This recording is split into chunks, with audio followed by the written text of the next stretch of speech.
Thank you, Julian. Thank you, everyone. Over to you. Well, thank you for all attending today. It's actually quite nice to see.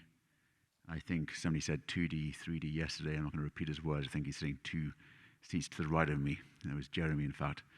But it's nice to actually have real people and talk as we used to do in pre-pandemic times.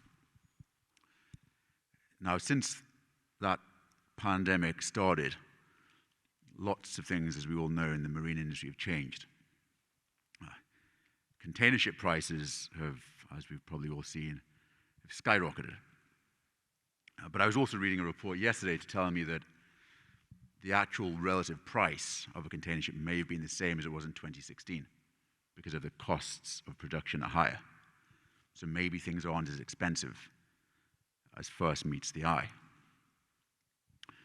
But the world has definitely changed. We have potentially the emergence of regional trade blocs. Blackstone, Fink, named that we had the end of globalization. In fact, we were deglobalizing. And another panelist yesterday at the opening ceremony of the Shipping Week talked about how in the future we don't need necessarily commercial people and operators, but more lawyers because of sanctions. So the world has got a lot more complicated than it used to be. So it makes probably the way that the CEOs of these businesses here, and we've got some of the biggest companies in the world, their job more difficult. So I'd like to start and ask, what do you do when shipbuilding prices are high? It feels as though we're at a multi-decade high, and we know what happened in 2007 and 2008. So how do you invest? How do you build a sustainable business with peak shipbuilding prices, peak second-hand prices, when to an outside observer it feels the risks are very elevated? And I'm going to start unkindly with our friends from Maersk and Ocean Network Express, because they're in the industry which is probably most pronounced. So maybe we could start with Rene and then pass it over to Jeremy, if I wouldn't mind. Thank you.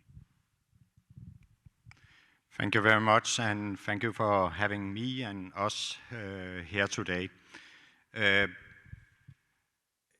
Investments in ships in any shipping company is, of course, something that draws a lot of attention. I think we have had 2021 was a fantastic year for liner shipping. But if you look over 10 years, decade, and add everything up, maybe the decade as such was not that fantastic. So a word of caution in that context. I think for our company, even though we had a strong 2021, we will not go on a spending spree. Our strategy is to basically keep the fleet capacity we have today, around 4.3 million TEU. But we will, of course, renew the fleet. Last year, we put in some orders on new methanol vessels, 12 vessels that are to be delivered in 2024, 2025. And we will probably continue to renew our fleet, but in a more constant way than we may have done in the past. In a perfect world, I would actually like to make it a non-event whenever we order vessels, because it's basically just a fleet renewal to tap into our decarbonization agenda, etc. So yeah, with those few words, I will hand over to Jeremy. Thank you, Rene. Yeah. So I think one thing we could say with some factual certainty is that over the last 10 years, freight rates on many of the shipping sectors have not covered the cost of capital. And very frankly, that's been the same for the shipyards as well. They've had a really tough time as well, and they've consolidated. And so we're not going to see the sort of ship prices that we saw 4 or 5 years ago in the market over the next 4 or 5 years. In the same way, we're not going to see freight rates that we saw 4 or 5 years ago over the next 4 to 5 years. But I totally agree with Rene. It's about cost averaging. It's about building consistently and steadily forward. And it's not about how much tonnage you order. It's what you order. And of course, all of us are looking to reduce our carbon intensity. So generally, the bigger and newer stuff is using the fuel oil, you're going to reduce you're going to lower down your carbon intensity. And of course, many of us are doing that. But the real key part is, of course, moving forward with the new investment. And the new investment for the green fuels is going to be a lot more expensive. And collectively, shipping needs to spend about $1.5 trillion over the next 25 years, completely retooling. So this is an ongoing process, and we talked about yesterday, over the 25-year cycle, 4% a year needs to get replenished, switching from the carbon asset over to the green asset. And I think shipping companies need to be on that journey and need to be thinking about replacing 3-4%. So if you take the container shipping sector, we probably need to replace at about 1.5 million TEU a year for the next 20, 25 years on a steady basis. And by doing it on a steady basis, that makes it easier for the shipyards, it makes it easier for the financing, and it allows us to provide a more consistent supply and demand situation than in the past, where we relied on boom and bust in terms of our ordering cycle. Thanks, Jeremy and Rene. I think you mentioned an important part, covering your cost of capital, and the industry hasn't been particularly good, especially the major liner operators haven't been particularly good at doing that over the years. Now, that kind of goes to the point of end users and customers. Are they prepared? I'm going to be looking towards James, because you sort of face the customers pretty intensely in your business. Are your customers prepared to pay, or do you think they will be prepared to pay for the increasing costs, whether or not it's crew wages, insurance premiums, whether or not it's increased capital costs of new builds? Will they be, or carbon taxes, are they prepared to pay more given the inflationary pressures, whatever they may be, in your business? So as Swire Shipping, we're servicing some very remote communities, and they're reliant on us literally for the rice that goes on the table each and every day. And to be honest, they don't really have much choice, because at the end of the day, if our ships are costing us more to build, then we have to pass that on to the customer. So it's a difficult situation. It is inflationary, and I think that's, whether it's in the major community economies or in these smaller economies, shipping is part of what's adding in inflationary pressures. So it's going to be difficult. It is going to make difficult decisions for some of these small communities which we serve. Which is unfortunate, sad in some ways, that they're going to be facing the brunt of increased prices, the bottom of the pyramid. Whether it's increasing fuel, whether it's increasing carbon, whether it's decrease actually in the cost of the ships, it does mean that freight over time is going to be more expensive going forward. And Shmuel, have you got any points? Because again, we've got sort of aggregates, and we have also another part of the container business, which... Yeah, well, we are very different than Swire. Our main clients are the big mainline operators, and passing through the cost is, in the current times, to be honest, relatively okay. The issue is going forward, and it's not only passing the cost, is sharing the risk, talking about building new vessels and getting the main lines to agree to longer-term contracts where actually maybe the freight rate will be lower, but the commitment will be longer. And this is one way to get into investment in long-term assets, which today is inevitable because there are less and less non-operating owners. And even they, when they need to order with a back-to-back charter, unlike 15 years ago. So I think this is the big challenge for us. Ed? I think it's all very well saying, we can pass on costs to our customers now because we're all earning such good rates. The reason we haven't ordered any new buildings is fundamentally the technology is still old. There doesn't appear to be, certainly in the handy-size space, much real development in decarbonization in terms of the technology that goes into the ships, but it's dramatically more expensive in this sort of inflationary post-COVID restocking environment. And you're making a 30-year investment in technology that is probably going to be out of date in 10 to 20 years, but you're paying a huge premium relative to going and buying a 10 or 15-year-old ship. So if I can buy a 10-year-old ship for $15 or $16 million and put $1 million of new technology into it and slow it down, which we're going to have to do in a couple of years anyway, and with the technology coming through in biofuels, I suspect that my job of creating profitability for my investors, but also reducing carbon footprints, is achievable more easily right now in the handy-size space by buying older ships that are really well maintained and continuing to extend their life and make sure that they're high-quality vessels in the way they're managed. So there's not much of an incentive for me right now to be ordering new ships, frankly. Thank you. Now, you mentioned something about the fleet slowing down, because this seems to be the base case. Everybody talks about EEXI, CII, and how these wonderful IMO regulations are going to cause a slowdown in the global fleet. There's this big elephant in the room called interest rates. And I remember about 15 years ago seeing when interest rates rise, what it did to people like Amazon and Walmart in terms of how they used to manage their inventory.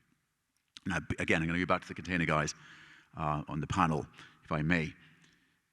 Jeremy or Rene, if we are assuming that governments can raise interest rates, okay, assuming they can do this, how will your customers, which are massively interest rate sensitive, a company like Walmart, $100 billion of inventory, you face a 5% interest rate cost. You do everything you can do to minimize the amount of inventory days. I mean, what's this going to do to the global fleet and all of these predictions about CII, EEXI, and other acronyms I can't pronounce, in terms of the impacts on what really happens on the global fleet, utilization? What's going to happen, Jeremy? Yeah, many interesting dynamics in your point, and a lot of conflicting and different things going on.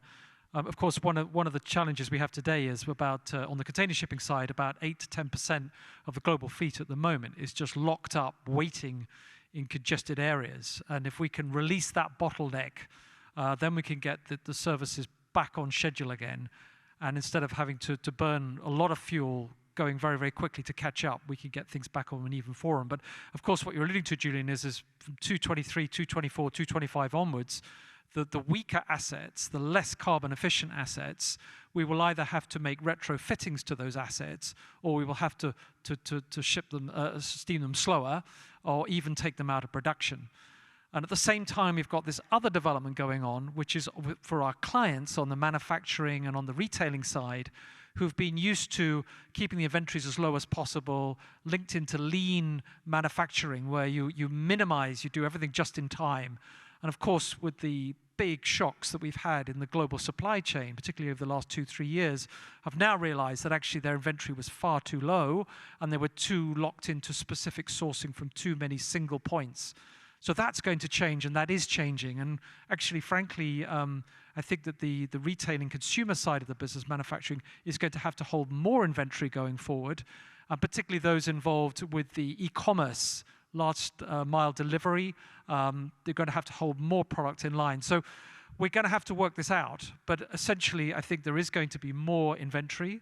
And I do agree with you, though, that interest rates are going to go up, and that is going to create some kind of headwinds on consumer demand longer term as well. Rene. Yes, thank you. And it's a good question, and I think, yeah, interest rates. I will not claim that higher interest rates are my friend, but higher interest rates, if we look at, we talked about shipbuilding, it could create some more discipline in the new building program. So there are also positive sides to the fact that money is no longer for free. In respect of supply chains, I think we have embarked on a strategy where we are not selling a shipping or an ocean product to our customers. We are selling an end-to-end product. We are selling them a supply chain, a transparent supply chain, where they get their goods when they need the goods. In that context, again, the fact that money actually has a price will to a large extent make the supply chain and how we operate the supply chain more crucial to the clients. So moving into an environment where we no longer have free money, maybe not too bad. But it does mean that we may have to approach this slightly different than we have done in the past. It's not for me to give recommendations to my colleagues in the industry, but that's at least the journey that we have embarked on. So it's much more about creating value in the supply chain rather than lowest cost. And you mentioned new builds and how interest rates could act as a brake or provide discipline to the shipyard industry. James, you've been ordering ships, not too many, but some ships in the last few years, as of you, Shmuel. So do you worry that some of the less well-capitalized yards, and they have pretty bloated balance sheets when you look at them, they have a lot of debt. A lot of the mainland yards have a lot of debt. Do you worry that as interest rates rise, that this creates pressures on some of those less well-capitalized yards, to maybe some of them even going out of, it's hard to say this in 2022, going out of business within the next 5 years? Look, I think at the moment, the yards are finally actually getting a return on capital, and they should be able to rebuild their balance sheets, over the next few years. So I don't think that's the problem at the moment. I think you're now actually seeing prices really increasing quite dramatically across all the sectors. So I think what it does do is potentially provide some discipline. So I think that's, for us, we have renewed our fleet quite aggressively over the last 5 years. And as a smaller owner, at the moment, the risks for us of ordering at the top of the market means that we're in Ed's camp. We're sitting on the side at the moment, and we want to wait and see what's the technology that's going to win. And I think that should actually overall just help the market. So I think for the yards, they're pretty well supported up now till 2024, 2025. So I think they're actually in a decent position now. So that's not my increasing interest rates for the yards is not really a concern, I think, for me at the moment. Just to add to James, one thing to think about is the steel price volatility for the smaller yards. That's actually, I think, more than a risk than the interest rates. But otherwise, I agree with James. I wanted to go back to a point on your model, Ed, which is you're looking to really manage your costs, be competitive with regards to your customers. You're taking a relatively unique view in how you're doing that. You've been very disciplined in terms of your growth and how you've been acquiring your fleet. How are you utilizing, to the extent you are, digitalization technologies or some of the investments you've been making on the environmental energy saving way to allow you to manage those costs and ultimately deliver a more competitive cost to your customers? I should probably have my ESG director here to answer that diplomatically, but you can do it non-diplomatically. He's at the office, so don't quote me publicly. Buying cheap ships ultimately makes you really much more competitive than sticking some ESG stuff onto the ship. I'm allowed to say that because I think I'm me, but we have a Chatham House rule here. Look, we are investing heavily in our assets. We're doing boss fin caps and eco-friendly paints. We don't have any bottled water on board the ships anymore, which frankly speaking, I know it sounds like low-hanging fruit, but 200,000 bottles a year on the Taylor Maritime fleet are now saved. That was a really easy one. The payback was 6 weeks for the water filters. That's a big one. But while you can buy cheap ships versus ordering new expensive ships with older technology, you're going to be able to deliver a cheaper product to the end user because you're more competitive and you can undercut your competitors, which ultimately serves those who have to pay for that finished product. And so whilst we are doing everything we can to decarbonize shipping, and we will continue to do that, and it is a serious point for us, and I know I joke around a bit, but it is serious for us. My job is to deliver a quality product at a competitive price, and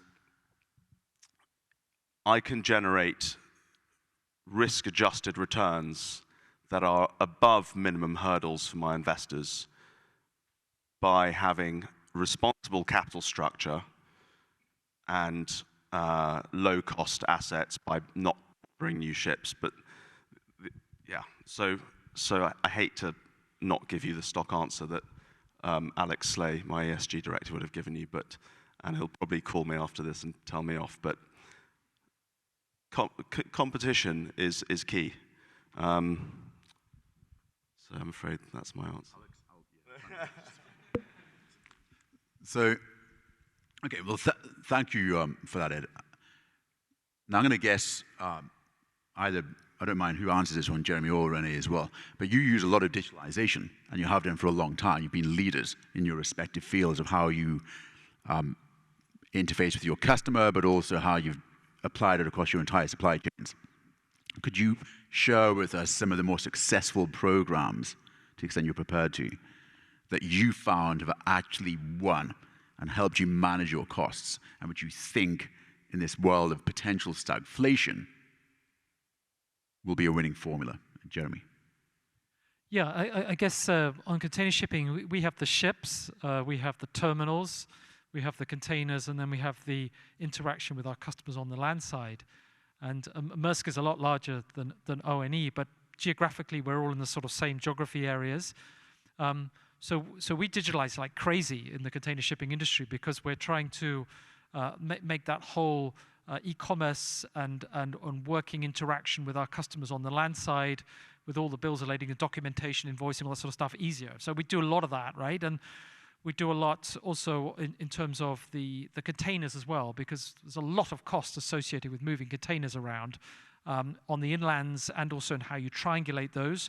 And of course, none of us like to really move empty containers. We're trying to continuously round trip and get the best yield we can. So we do a lot of optimization, AI, machine learning in how to move and optimize that. But coming back to the ship side, there's only so much you can do with the existing assets that you have on the water. So whenever you're looking at new builds, of course, you're looking at the latest technology and the latest ideas of what you can build into that ship, but to make it run more safely and a lower carbon intensity, and also try to improve the overall cargo carriage. So another area is IoT, Internet of Things. We both of us carry a lot. Our industry carries a lot of refrigerated containers. So we're using IoT devices inside the container and on the ships as well to try to optimize the energy usage and the maintenance, et cetera, et cetera. So there's a lot of stuff. Personally, I'm not kind of into the zero crew on the ships and it's all going to be automated and we're all going to sit back in the GHQ and move stuff around artificially. I don't believe that at all. I think the Seafarer is still going to be a critical part of our industry over the next 20 to 25 years. And if we can give them better tools to make the navigation safer, to cargo detection and fire detection and that sort of thing, we should be doing that because that's a really critical part. Thank you. Thank you, and I can fully endorse everything that's said by Jeremy. I think as a starting point, digital is not necessarily something you do to save cost. I think this is also about being able to offer your clients better products, give a better customer experience. altogether. So the way we work with digital is that, of course, we have teams who are working with this 24/7, but this is something that goes across the entire organization. It's a mindset. Applying a digital platform mindset in whatever we do. And as said, it's very much about what do you actually offer to your clients? What is the customer experience? And then it's also about creating scalable products. So that's the starting point whenever we work with digital. But in addition to everything that Jeremy has said, I think this connectivity between vessels, terminals, land operation, warehouses, you have it, is really crucial. And there are great opportunities in our industry. Thank you. And that's a massively important point, which is you've got to be able to grow the revenue side and not just shrink the cost side. In a stagflationary world, it's pretty important. Moving and changing gear completely, we've got 1.5 million seafarers in the world, right? It's way more, and I keep on forgetting this. There's a lot of people who make this all happen, whether or not it's moving people or moving goods and putting all the bottles of water that we have on the table, or Ed throws off his ship, right, and collects them. None. So, and the world has changed since Ukraine. We had a massive seafarer pool, maybe we still do, of Russian crew. We have a massive seafarer pool from Ukraine, especially engineers. Engineers in Ukraine among some of the best. Now, lots of those seafarers have either gone back to Ukraine, they're stuck on ships. Some may say, well, this is a transitory issue. Others may say that Russian sanctions may increase and we may be in a world at some point in EU waters where you can't have Russian crew. So how big an impact is this going to have on your businesses? And how do you manage this risk? How do you diversify your labor risk? Because it seems to me a pretty important point, those 1.5 million people. Maybe James. So we've got about 250 Ukrainian seafarers. So obviously it's, at a personal level, it's absolutely tragic with a lot of their families have now left Ukraine and are living in Poland, Romania, across Europe. So it's obviously at a personal level absolutely tragic. At a company level, we're trying to do everything we can, as I think all shipping companies are, to support our Ukrainian seafarers, whether it's paying their salary into new bank accounts, etc. I think at an industry level, I think maybe 2 or 3 years ago we were thinking that actually concentrating on 2 or 3 core nationalities actually made sense. Actually, we've rather changed our thinking. As first Myanmar, we had a lot of difficulty with our Myanmar seafarers. Then with COVID, we had difficulties with our Indian seafarers, with our Filipino seafarers, now in China. Now you've got Ukraine. So I think at the moment we're thinking we want to be as diversified as possible. And as a small shipping company with only 1,000+ seafarers, I think that's possible. I think the bigger you are, the more difficult it gets. So what we're going to do, we're going to ask this question to everybody, but we're going to go eventually up to the biggest. So we're going to leave Rene and Jeremy to last. So maybe Ed next. Okay. So we have about 297 Russians and about 230-something Ukrainians. They're often sailing together, and there are pictures all over the internet of Russians and Ukrainians arms around each other. It's really important for us to remember that just because, and this is an obvious point, but just because someone's Russian, it doesn't mean they're pro the war. And these people have families to feed, careers to build on. And I think it's important that we welcome people, as long as they are obviously anti-war, on our fleets and continue to support them. This is one man's war and potentially a slightly crazy cabinet. They're not going to be around forever. But Russia is filled with great seafarers with a long-standing tradition in our industry. We will be supportive of Russian seafarers. We will not be lifting Russian cargoes. And actually, while I'm up here, I would like to thank Maersk, who shared some food with us on our ship that's currently stuck in Nikolaev, and whose crew were actually helping us. You have an MR tanker right next to it. I'm not sure if you knew about that, but while you're here, I thank you. That's really all I have to say about that. But in terms of future strategies, diversification, yeah, absolutely. I think deglobalization has been some part of the last year or so, but actually globalization remains something that I believe in, sharing of communities, traditions and nationalities. And so we have been diversifying our crew. The ship that I think we have a ship in, the ship we had in Ukraine had more than just one nationality on it. Many of our ships have up to 6 nationalities in one go. And so that's definitely a strategy I would agree with, yeah, diversification.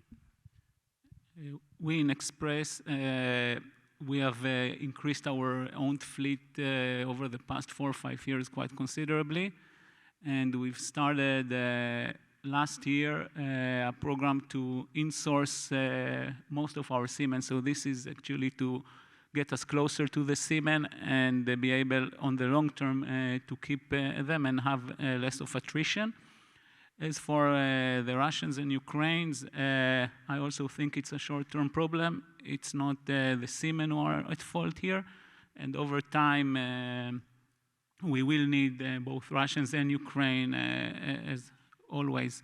I just want to finish with a story. So we had on one of our vessels a Ukrainian whose family ran away, and a Russian officer gave his summer house somewhere in the Baltic to that family of the Ukrainian runaways. So, as said before, I mean, it's not only all Russians are bad, it is a very bad government. Jeremy. Yeah, I think just to echo everybody's views here, we have tremendous respect for the Ukrainian and Russian seafarers. They are very, very good seafarers. I'm sure the industry will stand by them. And if they want to work and they can work, should not be an issue. And if we have some temporary difficulties, we'll find a way around that. But we want to see them back on our vessels. They're great seafarers and they're very international in their perspective.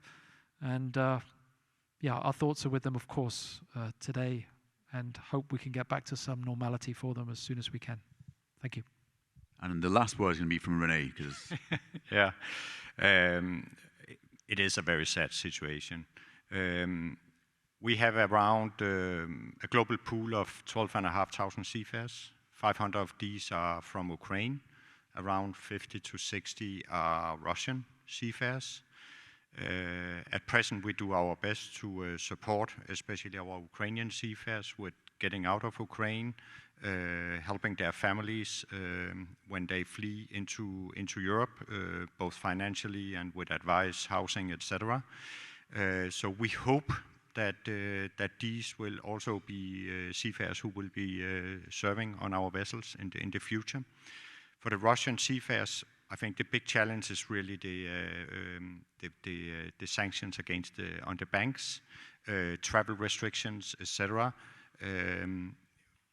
As said by my colleagues here, we don't regard the Russian seafarers as the enemy here. So we are more than happy to employ them on board our vessel. But the question is, what is practical, what is possible down the road in respect of sanctions and how we pay them salaries, etc. So, but let's see how it goes. We will definitely do an effort to keep them on board our vessels. Good. Well, I'd like to thank everybody. I particularly liked Shmuel's story. It was a heartwarming story, so I hope to hear many more of them going forward. But a big thank you to James, Shmuel, Rene, Ed, and of course, Jeremy. Thank you.